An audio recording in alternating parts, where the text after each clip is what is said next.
I never really thought about what happens after we die until I went through it myself. I'm Ethan Miller, and at 48, I thought I was living a great life in my comfy home in Richmond, Virginia. I had a solid job as a chemical engineer, a loving family, and zero interest in religion or spirituality. I grew up in a non-religious household, so I was all about science and logic.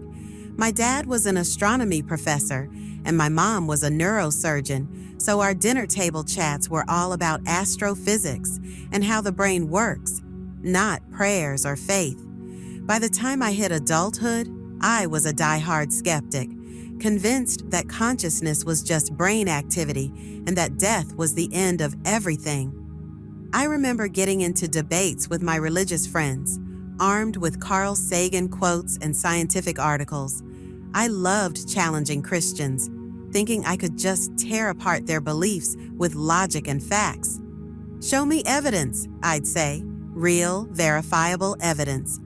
I was so sure of myself, so convinced I had it all figured out. My wife Amelia, who grew up in a Christian home, had kind of drifted away from her faith after we got married. Our 2 kids, now in college, were raised without any religion. We celebrated Christmas more as a cultural thing than anything spiritual. Life was all about the here and now, making the most of our brief time before turning back into stardust. Looking back, I see how narrow-minded I was. But that's the thing with strong beliefs. They can feel completely solid until something comes along and shakes them up. The day everything flipped started off pretty normal. It was September 12th, 2022, and I was doing my usual check on our new solar panels. We'd put them in a few months before as part of my effort to make our home more energy efficient. The autumn leaves were starting to fall, and I needed to clear them out before the colder weather hit. The day was nice, clear, mild, and that classic Virginia fall crispness in the air. I'd done this maintenance a bunch of times before, always sticking to safety rules. I had my harness on and was properly anchored to the roof. What I didn't realize was that one of the anchor points had been slowly wearing down over the weeks, thanks to the materials expanding and contracting. As I reached for a bunch of damp leaves, I heard it, a metallic snap that made my stomach drop. The anchor point gave way, and suddenly I was sliding down the steep roof. Time felt like it slowed down. I could see individual leaves swirling past me, the ground rushing up to greet me, and the shocked look on my neighbor's face as she worked in her garden. The fall itself didn't kill me. It was what I landed on. We were renovating our patio, and I had left some metal garden stakes propped against the house, points up. One of those stakes pierced my chest, going in just below my rib cage, puncturing my lung and grazing my heart. The pain was like nothing I'd ever felt, sharp and overwhelming, but also oddly distant. I could hear my neighbor screaming for help and smell the damp earth beneath me, mixed with the metallic scent of my own blood. My last thought was surprisingly clear, so this is how it ends. The paramedics later told Amelia that I had been clinically dead for 8 minutes. 8 minutes? That completely blew my mind and changed everything I thought I knew about reality, consciousness, and what existence really means. I'd always confidently told people that near-death experiences were just hallucinations from a dying brain, random neural firings creating comforting illusions as consciousness faded away. I'd read all the scientific papers that explained them away as just the brain's last hurrah. Oxygen deprivation, endorphins, and chemicals doing their thing in those final moments.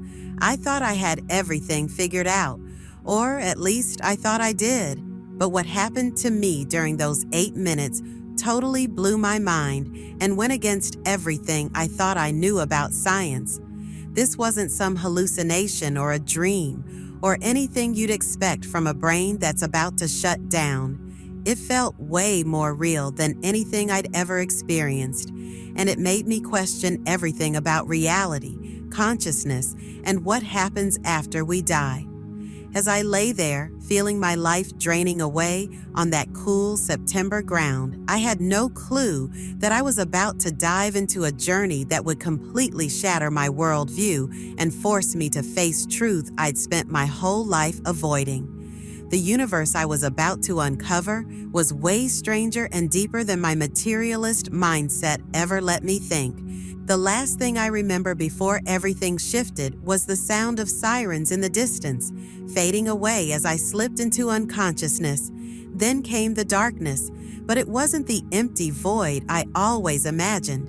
Instead, it was the start of something I still struggle to explain, something that would change me forever. When my heart stopped, I felt this sudden, intense shift in awareness that was unlike anything I had ever felt. There was no tunnel of light, at least not at first. Instead, I found myself aware of my body from a totally different angle, like I was floating about 12 feet above it. I could see everything clearly. My broken body on the ground, the metal stakes sticking out of my chest, my neighbor Susan desperately trying to do CPR while crying. But what hit me the hardest was how calm and pain-free I felt, more alert than I'd ever been in my life.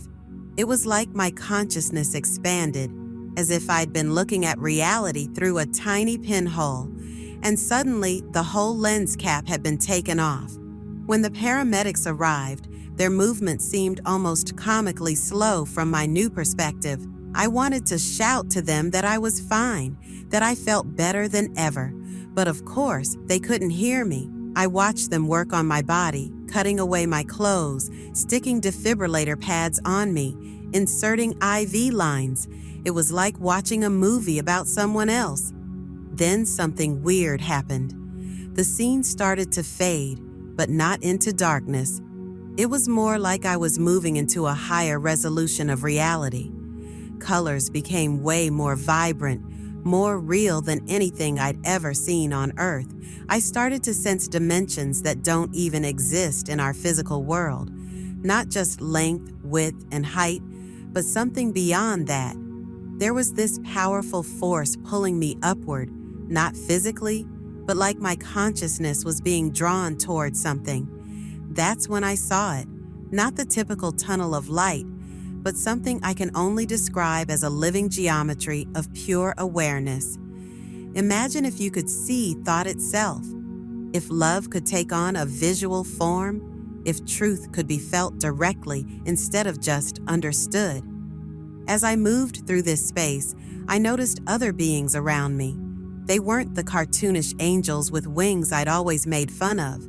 They were entities of pure light and intelligence, radiating love and wisdom that made me feel both tiny and incredibly valued.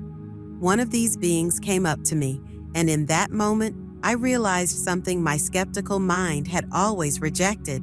Consciousness isn't just a byproduct of the brain. The brain is more like a receiver, tuning into a greater consciousness that's all around us.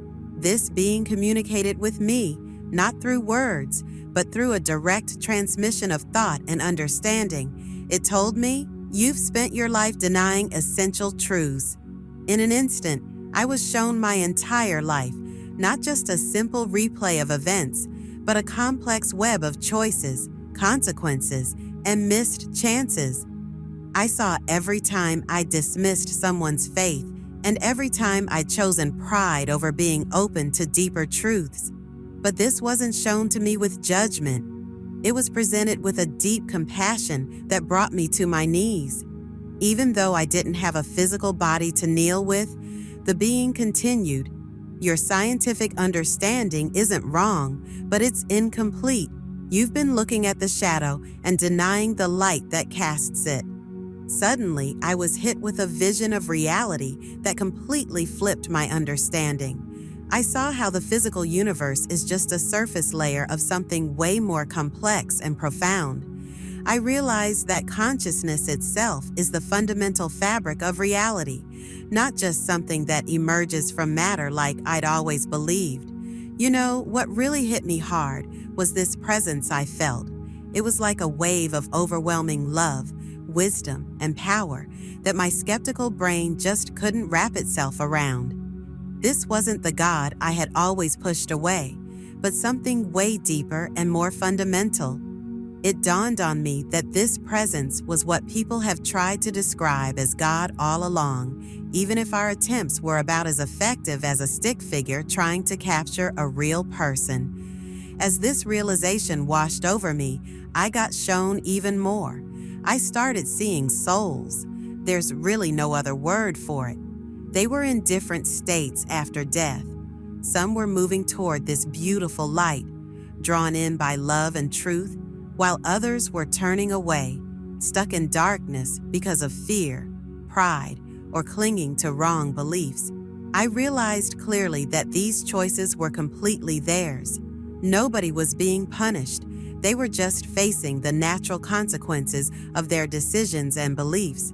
I saw that every soul had the chance to choose truth, but that choice got tougher if they spent their lives denying it. I noticed people who had followed false prophets, not out of malice, but just because they were confused. I understood that every religious tradition had bits of truth, but those truths often got twisted and misunderstood over time. Then, the being showed me something that completely shattered my scientific materialism. It was about the true nature of Jesus Christ, not just the religious figure I had dismissed, but something much deeper. The meeting point of divine and human consciousness, the link between the finite and the infinite. I realized that the story of Christ wasn't just some historical event or a myth. It was a fundamental pattern woven into reality itself. I learned how salvation worked, not just as believing the right things, but as a deep transformation of consciousness. The sacraments I used to think were pointless rituals were actually spiritual tools for aligning our minds with divine truth. Good deeds weren't just moral acts. They were expressions of that alignment. Then the being showed me something that made me cry with regret. The souls of people I had influenced with my atheism. I saw how my logical arguments had sent ripples of doubt that led some away from the truth. I thought about my own kids, raised without faith, struggling to find meaning in a universe I had told them was meaningless. But then the being communicated that it wasn't too late.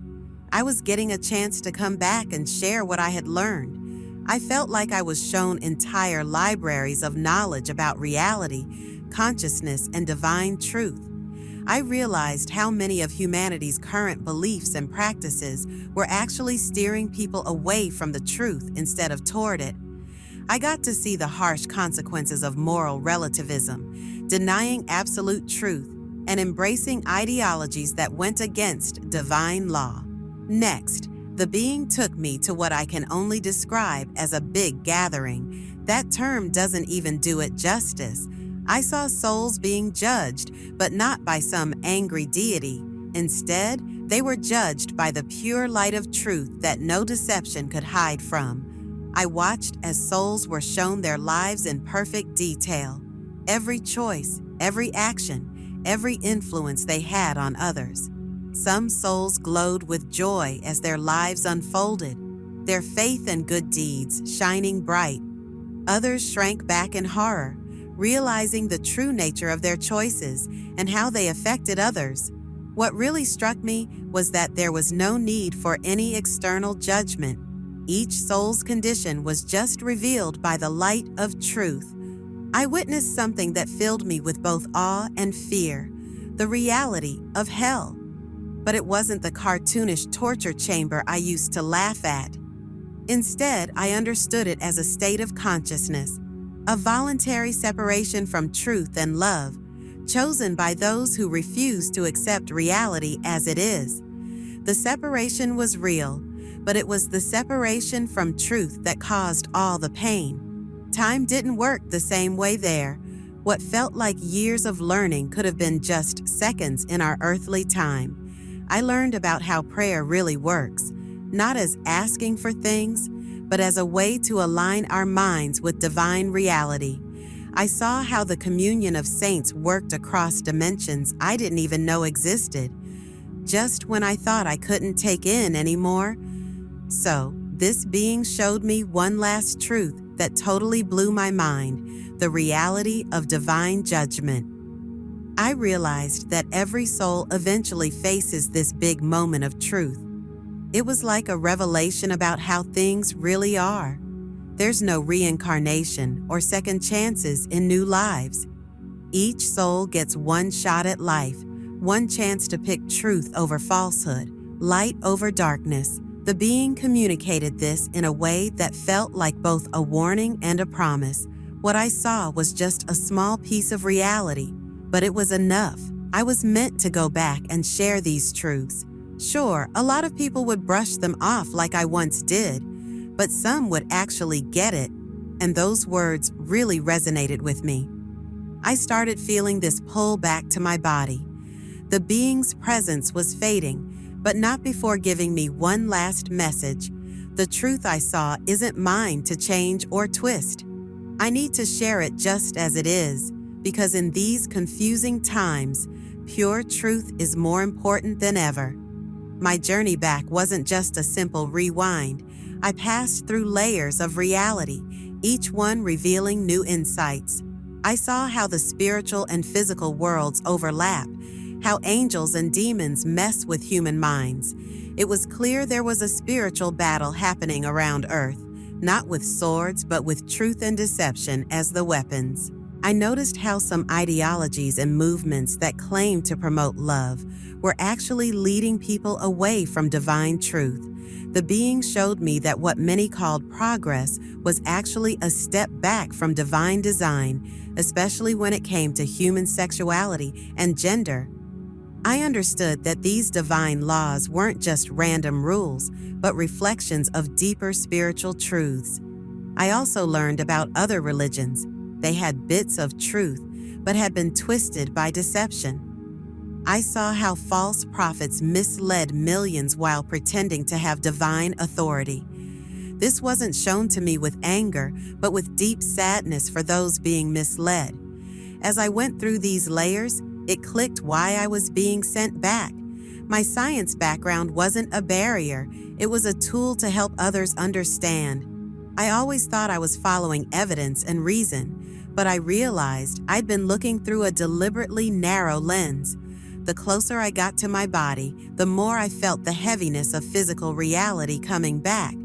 The clear spiritual understanding started to fade, but the core truths stayed with me. I was shown how our brains act as filters, limiting what we see of the spiritual world so we can deal with the physical one. That's why we usually don't notice the spiritual battles going on or see angels and demons as they truly are. Just before I got back into my body, I had one last vision. I saw two possible futures, one where I stayed quiet about what I learned, which would just keep the deception going, and another where I spoke the truth boldly, no matter what it cost me in terms of reputation or relationships. The choice was clear. The moment I returned to my body was rough. Imagine trying to squeeze an ocean of consciousness through a straw. The physical pain hit me hard. I could hear the paramedics yelling, feel the shock of the defibrillator, and tasted blood in my mouth. The bliss of the spiritual realm was replaced by the harsh reality of a body fighting for life. "We've got a pulse," someone shouted. The pain was unbearable, but it was nothing compared to the weight of what I had just experienced. I wanted to tell them everything right then and there, to share all the amazing truths I'd learned, but my body wouldn't let me. I could only lie there, tears streaming down my face as they loaded me into the ambulance. During the ride to the hospital, I drifted in and out of consciousness. Each time I closed my eyes, I could still see bits of that higher reality, like after images burned into my mind. The beings of light were gone, but their presence had left a lasting impression on my soul. In those moments between being awake and asleep, I began to grasp the full weight of what I witnessed. The scientific view I had championed for years wasn't just a little off. It was deliberately limited, like someone insisting the world was flat. because they could only see as far as the horizon. I used to think there was nothing beyond the physical world, but when the paramedics were working hard to keep me alive, I was experiencing something way beyond what they could understand. Every time we hit a bump on the road, I felt waves of pain, but I would also catch glimpses of this higher state of consciousness. In those moments, I could see spiritual beings around the ambulance, and their presence was oddly comforting, even while my body was in chaos. I noticed that every person in that ambulance had their own guardian angels, even though they had no idea. I watched as these beings of light guided the paramedics, whispering helpful suggestions into their minds and keeping that delicate balance between life and death. They didn't interfere with anyone's free will. They could only suggest, not command. The being who had been guiding me through all this was still in touch with me, though it was less direct now. I could feel it impressing on me. What I was experiencing wasn't just for me to keep quiet about. The world needed to hear this now more than ever. As we got closer to the hospital, I learned something incredible about how prayers work. I could see streams of light that represented the prayers from my wife, my kids, and others who knew about my accident. These prayers weren't just random thoughts. They were real spiritual energy directing divine power towards specific needs. In the emergency room, while doctors rushed to save my life, I witnessed something amazing. I saw that every medical procedure, every medication, every technique was actually a partnership between the physical and the spiritual world. Sure, the doctor's skills were vital, but they were also being guided by spiritual forces they couldn't see. I noticed angels standing in the operating room, their presence impacting the outcome in ways the medical team had no idea about. When tough decisions had to be made about my treatment, I saw divine wisdom being offered to the doctors through subtle nudges and intuitions. Some picked up on it more than others, but they were all getting help, whether they realized it or not. During the surgery to fix my lung and repair damage near my heart, I had another eye-opening experience. I learned that every heartbeat, every breath, and every little spark of activity in my brain was actually a miracle. Not in the sense that it broke any natural laws, but in how it was all sustained by divine power. The laws of physics revealed themselves as expressions of divine will, not just random forces. I realized that my scientific work, which I thought disproved God, had actually been uncovering divine wisdom all along. The beautiful math behind physical reality, the incredible complexity of living things, the mysterious quantum world.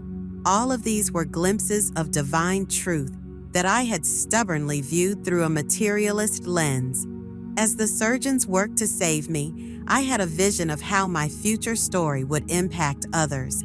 I saw scientists, doctors, and other smart folks hearing my tale and starting to question their own materialist beliefs. But I also saw the backlash I'd face, the ridicule, the accusations of being delusional, and possibly losing professional respect. Throughout the surgery, I kept receiving insights about reality. I saw that consciousness wasn't just a product of the brain. It flowed through it like light through a prism. The physical brain acted like a filter, narrowing down the vast ocean of consciousness into a stream that could work in the physical world. What really fascinated me was how anesthesia worked on a spiritual level. While my body was under its effects, my consciousness was even freer to perceive spiritual realities. I watched as the surgeons meticulously repaired my injuries, but I also saw how each step was guided by divine wisdom through their skilled hands. The being who had been my guide showed me something that really shook my scientific beliefs, how spiritual forces played a role in physical healing. I saw energy I can only describe as divine love flowing into my damaged tissues, speeding up the healing in ways that would later baffle my doctors. But this wasn't magic. It was just how spiritual laws operated, which science hadn't yet recognized. During a critical moment in the surgery, when my heart rhythm went haywire, I witnessed something extraordinary. I saw Jesus enter the operating room, not in any traditional human form, but as pure light, love, and truth. His presence was so intense that if the medical team could have seen it, they would have been totally overwhelmed. He touched my heart, and immediately the monitors showed everything going back to normal. The being communicated to me that this wasn't just for my benefit, it was to show me how divine intervention works in the physical world.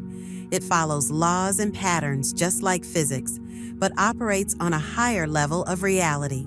I learned how many modern medical treatments actually aligned with spiritual realities, even if doctors didn't realize it. Prayer, faith, and positive thinking weren't just mental factors. They had real, measurable effects because they connected physical reality with spiritual truth. The being explained how many of humanity's greatest scientific discoveries had been divinely inspired, given to researchers who were open to higher wisdom, whether they knew it or not. But when these discoveries were viewed through a purely materialist lens, their deeper significance was lost. As the surgery wrapped up and I was moved to recovery, I received one of the most profound insights yet. I was shown that every human soul has a specific purpose, a unique role in the divine plan. My near-death experience wasn't just about shifting my own beliefs. It was about equipping me to help others see the bigger picture of reality. I realized that my scientific background had prepared me for this very mission. Who better to explain spiritual reality to skeptics than someone who once shared their viewpoint? The being showed me how my years of research, my understanding of the scientific method, and even my previous atheism would help me bridge the gap between material and spiritual understanding.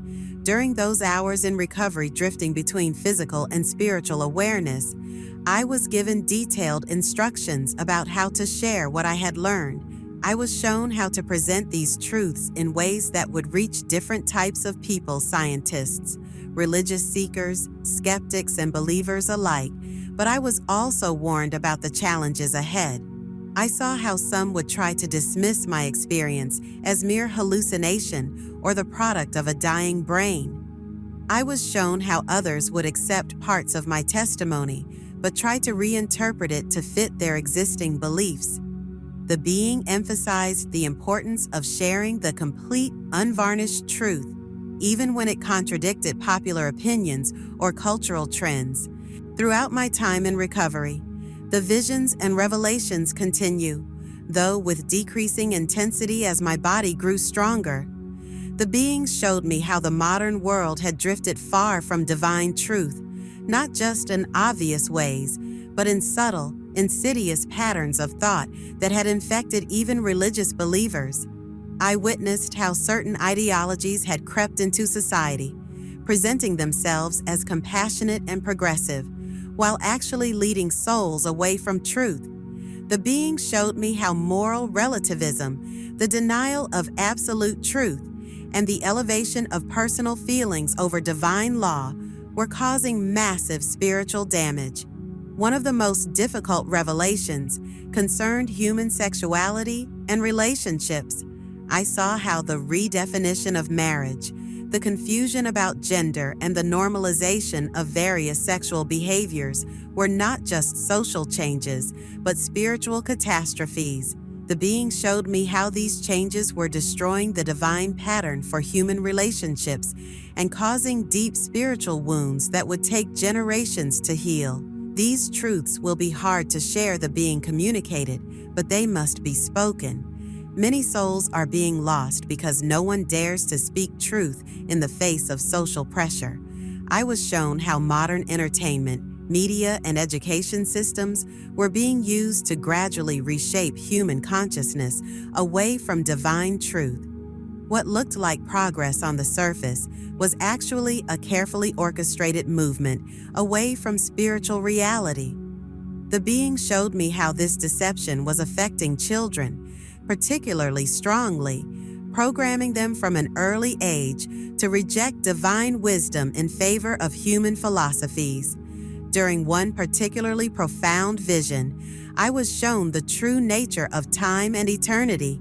I understood why there was no reincarnation, because each soul's earthly life was perfectly designed as a complete journey, a single opportunity to choose truth over falsehood. The being showed me how the idea of multiple lives actually diminished the importance of our choices in this life. I witnessed souls entering eternity, some radiating with joy as they embraced the truth they had lived for, others shrinking back in horror as they faced the reality.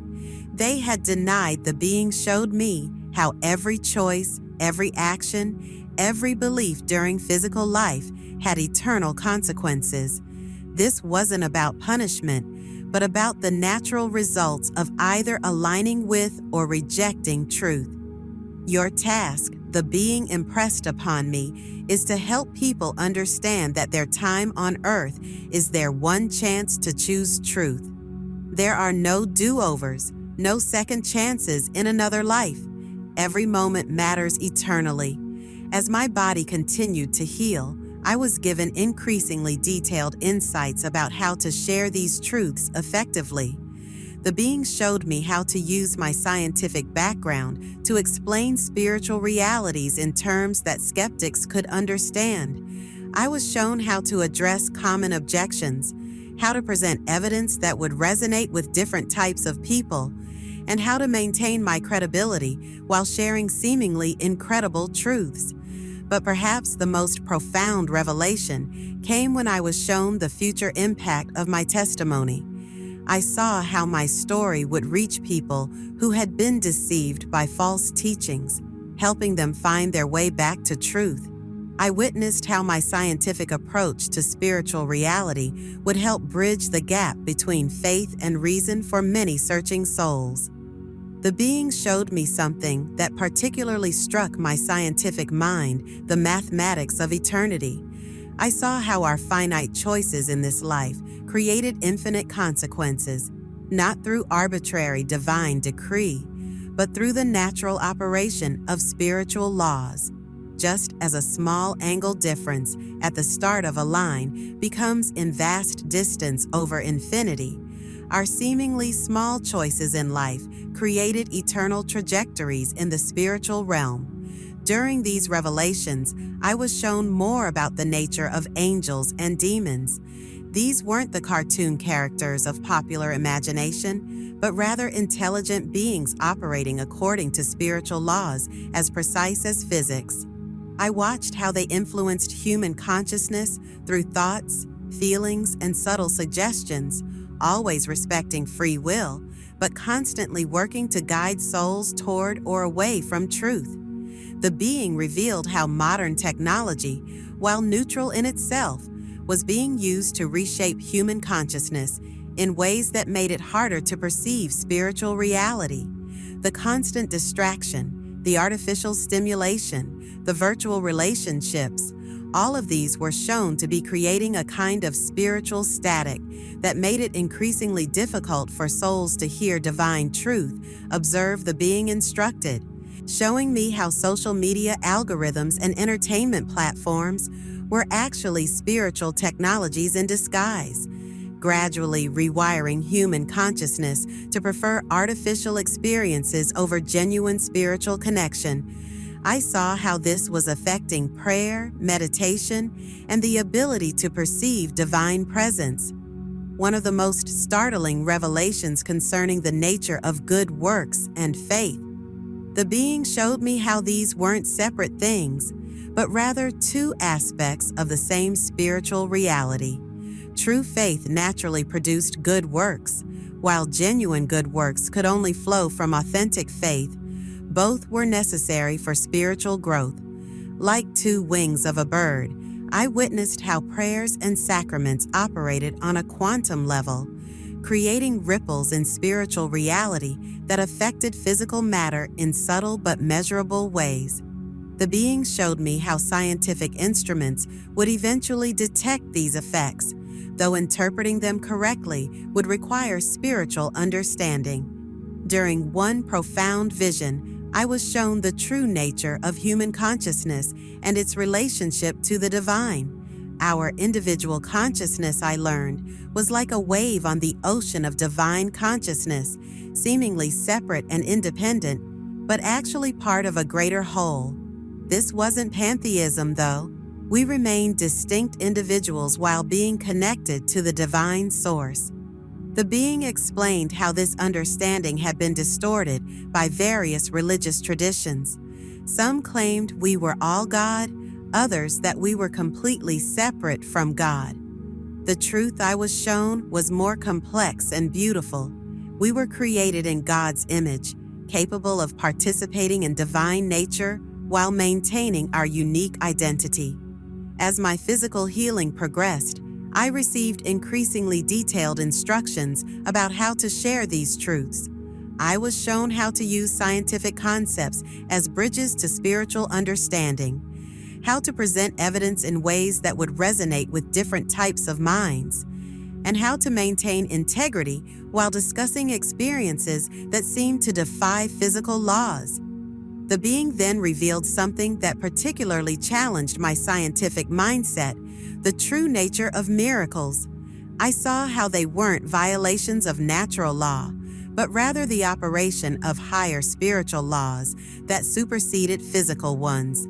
Just as quantum physics seems to violate classical physics while actually operating on a deeper level, miracles operated according to precise spiritual principles that our science had yet to understand. During one profound vision, I witnessed how divine healing actually worked. I saw energy that I can only describe as pure love flowing through different levels of reality, reorganizing matter at the quantum level. The being showed me how many biblical miracles were actually demonstrated of these higher laws, recorded by people who lacked the scientific vocabulary to describe what they were seeing. Your scientific background, the being communicated, will help you explain these truths to others. You will help bridge the gap between faith and reason, showing how they are not opponents, but partners in understanding reality. I was then shown something that deeply moved me: the power of genuine repentance. I witnessed how sincere repentance created actual changes in spiritual reality, reorganizing the energetic patterns of a soul. This wasn't just feeling sorry or promising to do better. It a fundamental transformation at the deepest level of consciousness. The being revealed how this process of repentance and transformation was connected to the sacraments. I saw how baptism, communion, and other sacramental acts weren't just symbolic rituals, but actual spiritual technologies that facilitated the flow of divine grace. They operated on principles as precise as any physical law, though they required faith to activate their full potential. During these revelations, I was also shown the true nature of evil, not as an equal opposite to good, but as a privation, an absence of divine truth and love. I witnessed how souls who chose evil weren't embracing something positive, but rather rejecting reality itself. This helped me understand why separation was eternal, not because God willed it, but because these souls continuously chose to reject truth. One of the most profound revelations concerned the relationship between time and eternity. I was shown how our earthly choices created eternal consequences, not through arbitrary divine decree, but through the natural operation of spiritual laws. Just as a mathematical function continues infinitely based on its initial conditions, our souls continued eternally in the trajectory established by our earthly choices. The being emphasized repeatedly how crucial it was to share these truths, especially in our current age. I was shown how many souls were being lost because they had never heard truth presented in a way they could understand. My scientific background, I was told, would help me reach those who had been conditioned to reject anything that seemed religious or supernatural. During what felt like the final phase of these revelations, I was shown something that left me in awe, the exact mechanism by which consciousness interacted with the physical brain. I saw how thoughts actually originated in the spiritual realm before being translated into neural activity, like radio waves being converted into sound by a receiver. The being demonstrated how this process worked in real time, showing me my own brain activity from both physical and spiritual perspective simultaneously. I witnessed how spiritual forces influenced neurotransmitter release, how prayer affected brainwave patterns, and how divine inspiration literally rewired neural pathways. This is why materialist science can never fully explain consciousness. The being communicated there, studying the receiver while denying the existence of the broadcast. I was then shown a series of specific cases where souls had made their eternal choices. I witnessed people I had known personally, some who had chosen light and others who had turned away.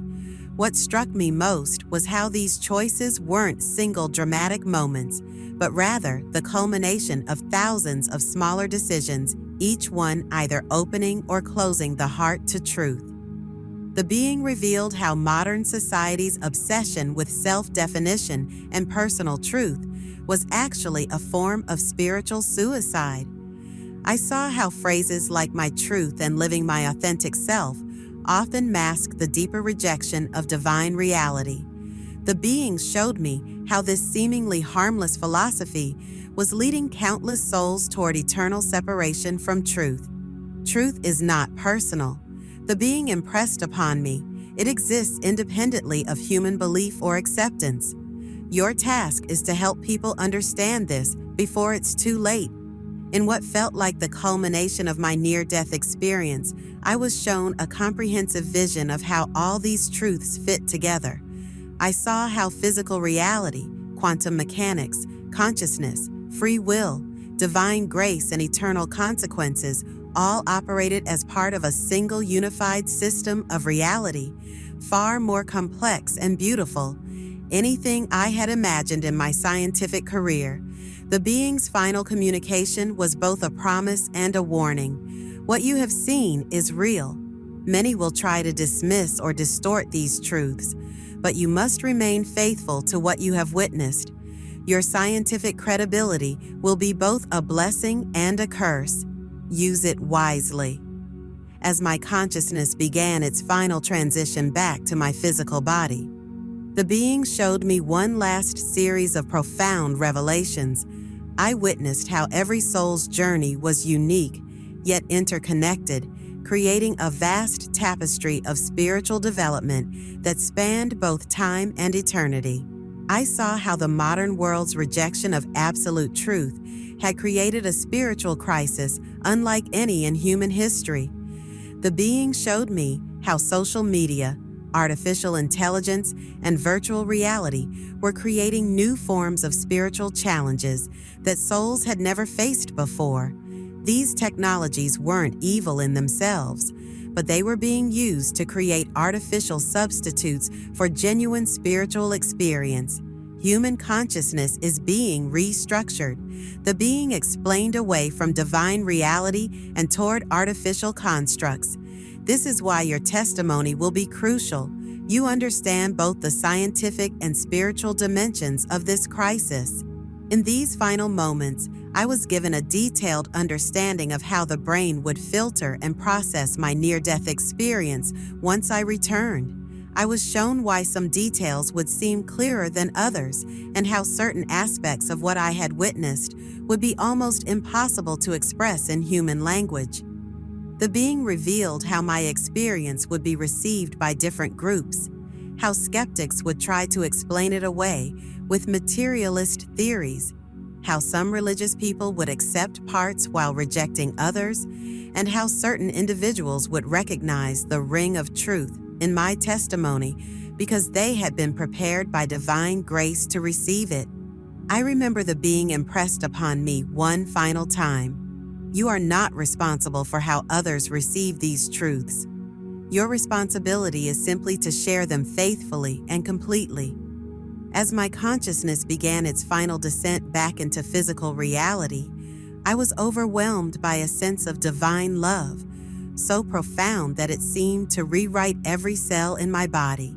I understood then that love, just an emotion or a choice, it was the fundamental force of reality itself, the energy that held both physical and spiritual realms together. The last thing I saw before returning fully to my body was a vision of hope, souls awakening to truth, minds opening to deeper reality, hearts turning toward divine love. Despite the challenges ahead, I was shown that truth would ultimately prevail, not through force or argument, but through the irresistible power of divine love. Expressing itself through faithful witnesses waking up in the hospital was like being born again, but into a world that suddenly seemed shallow and dim compared to what I had experienced. The fluorescent lights, the beeping machines, the well-meaning medical staff, everything felt like a crude simulation of reality compared to the crystal clarity I had witnessed. Amelia was there holding my hand, her eyes red from crying. Our children had flown in from college. They all looked at me with a mixture of relief and concern, not yet knowing that the person they knew, the staunch skeptic, the rational scientist, had been fundamentally transformed. The doctors were amazed at my recovery. The metal state had missed my heart by a fraction of an inch, what they called a stroke of pure luck. I smiled at their use of that word now, understanding that seeming coincidences weren't violations of natural law, but expressions of higher spiritual principles. My colleagues from the engineering firm visited bringing technical documents and industry magazines to help pass the time, but I could barely focus on them. How could I care about stress analysis of new materials when I had witnessed the fundamental structure of reality itself? How could I return to studying chemical reactions when I had seen how consciousness itself shaped physical matter? The hardest part was knowing how to share what I had experienced. I started with Amelia, speaking tentatively at first, watching her face for signs of doubt or concern, but something in my voice, in my eyes, must have conveyed the truth of what I was saying. She listened with growing wonder as I described my journey, occasionally wiping tears from her eyes. "It's like you're a different person," she said finally, "but somehow more yourself than ever before." My children were a bigger challenge. Raised in our secular household, taught to trust only in science and reason, they struggled with my account. My daughter Clara, studying cognitive science at a prestigious university, tried to explain it away with theories about dying brain cells and chemical release. My son Ben, a computer programmer, listened in uncomfortable silence. "Dad," Clara said, "you know, this can all be explained by science. Your brain was oxygen deprived. It created comforting hallucinations." I smiled, remembering how I would have said the exact same thing just weeks ago.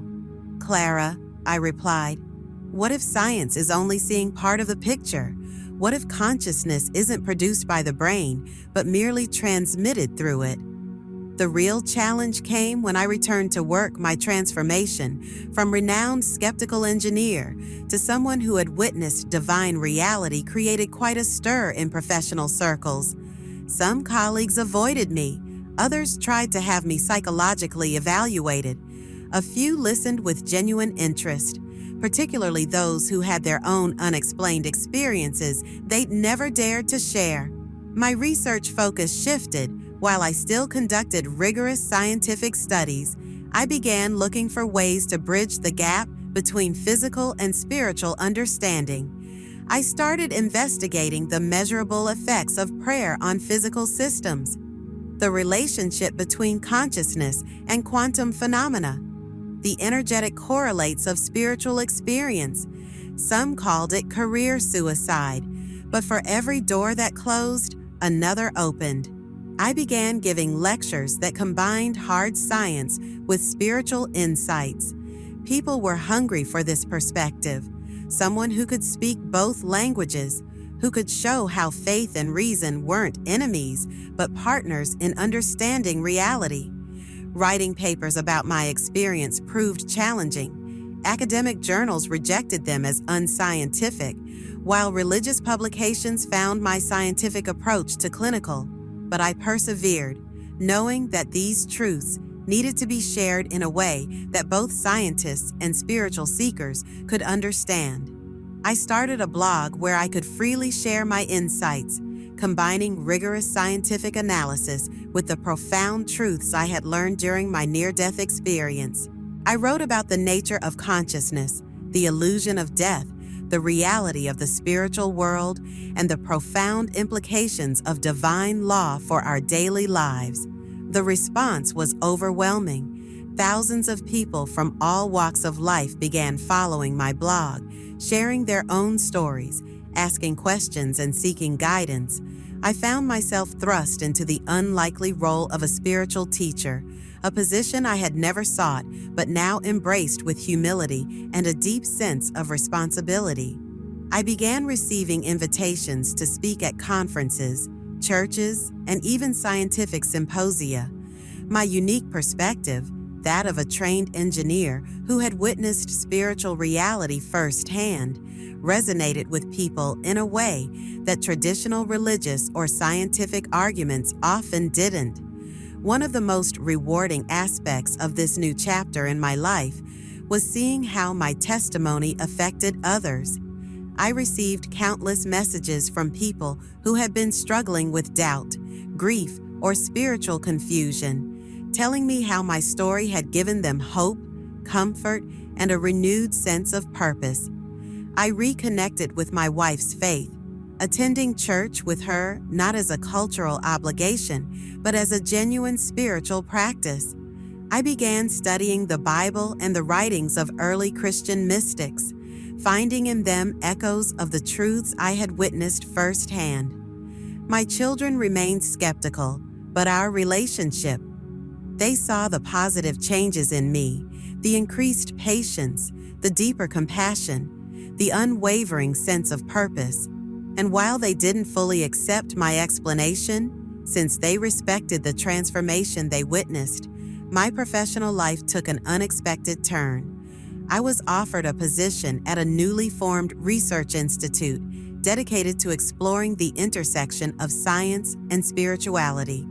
Here, I could finally conduct the kind of research I had always dreamed of, studies that both physical and spiritual reality. Seriously, I continued to give lectures, write articles, and engage in public discussions about my experience and its implications.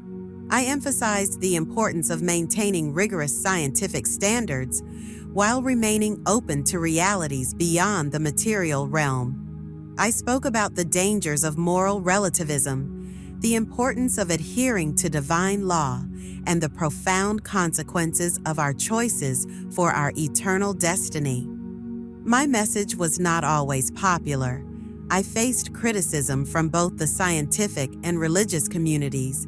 Some scientists accused me of abandoning reason for mysticism, while some religious leaders accused me of distorting scripture to fit my personal experience. But I remained steadfast, guided by the unwavering conviction that the truths I had witnessed were real and that they needed to be shared regardless of the opposition. I knew that many were being led astray by false teachings and that the modern world was in desperate need of a return to divine truth. My journey continues as I use my engineering skills to build bridges between science and the spiritual reality and guide those seeking to accept the truth. If you found this story as mind-altering as thousands of others have, make sure to hit that subscribe button and ring the notification bell. We post new near-death experience stories every week that will challenge everything you think you know about consciousness and reality. Like this video if you want to see more content like this, and leave a comment sharing your thoughts on Ethan's journey. Join our growing community of truth seekers and help spread these life-changing testimonies to the world.